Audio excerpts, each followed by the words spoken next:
క్రీస్తునందు ప్రియ దేవుని బిడ్డలందరికీ యేసుక్రీస్తు వారి అతి శ్రేష్టమైన నామములో వందనములు తెలియచేసుకుంటున్నాను. నేటి దిన ధ్యానాంశము ఫిలిప్పీలకు రాసిన పత్రిక 2వ అధ్యాయము 4వ వచనము. మీలో ప్రతి వాడును తన సొంత కార్యములను మాత్రమే గాక ఇతరుల కార్యములను కూడా చూడవలెను. ప్రియులారా, మన తోటి క్రైస్తవులైనప్పటికీ అన్యజనులు అయినప్పటికీ మన స్నేహితులు, బంధువులు ఎవరైనా ఎదుగుతుంటే వారిని చూచి సంతోషించలేము. వాళ్ళ విషయంలో నిజమైన ఆనందాన్ని అనుభవించలేము. వారికి మేలు చేయాలని కానీ వారి గురించి మంచి ఆలోచించాలి అని కానీ ఆలోచించలేము. ఎన్నో విషయాలలో ఇతరులను చూచి అసూయపడటము, మత్సరపడటము, మనసులోనే కుళ్ళుకోవడము చేస్తూ ఉంటాము. అంతేకాకుండా ఎప్పుడూ నా కుటుంబము, నా బిడ్డలు, నా భార్య, భర్త, నా ఉద్యోగము, నా ఇల్లు, నా ఆస్తిపాస్తులు అంటూ నా అనే ఆలోచిస్తాము. కానీ ఇతరుల గురించి ఆలోచించలేము. వారి కుటుంబ స్థితిగతుల గురించి ఆలోచించలేము. వారి మేలుకై పాటుపడలేము.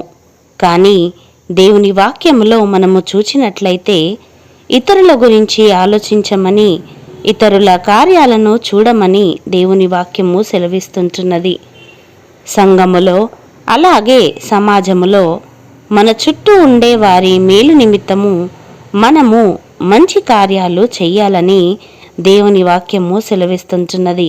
తన పొరుగువానికి క్షేమాభివృద్ధి కలుగునట్లు మనలో ప్రతి వాడును మేలైన దాని యందు అతనిని సంతోషపరచవలెను అని వాక్యము సెలవిస్తుంటున్నది.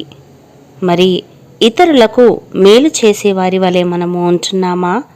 లేక వారి పదోన్నతిని బట్టి, వారి అభివృద్ధిని బట్టి, వారి ఎదుగుదలను బట్టి ఏడుస్తూ, అసూయపడుతూ, కుళ్ళుకుంటూ జీవిస్తుంటున్నామా? చెడ్డవారిని చూచి నీవు వ్యసనపడకము, దుష్కార్యములు చేయువారిని చూచి మత్సరపడకము.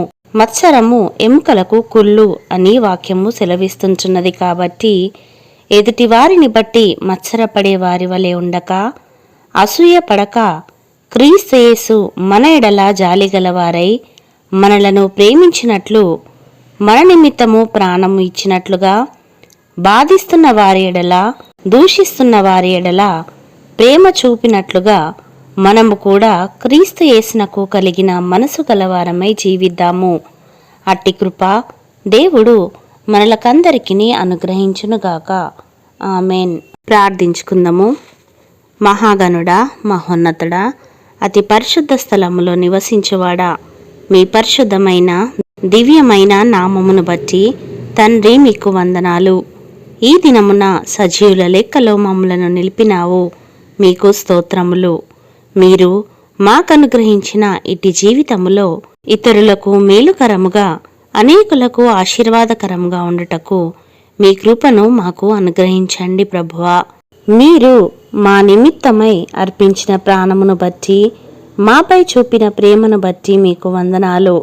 క్రీస్తువలే మేము కూడా ఇతరుల ఎడల జాలి, ప్రేమ, కనికరముతో కూడిన హృదయమును కలిగి జీవించుటకు మంచి మనస్సును మాకు దయచేయమని యేసయ్య పరిశుద్ధ నామములో ప్రార్థించి వేడుకొనుచున్నాము పరమ తండ్రి.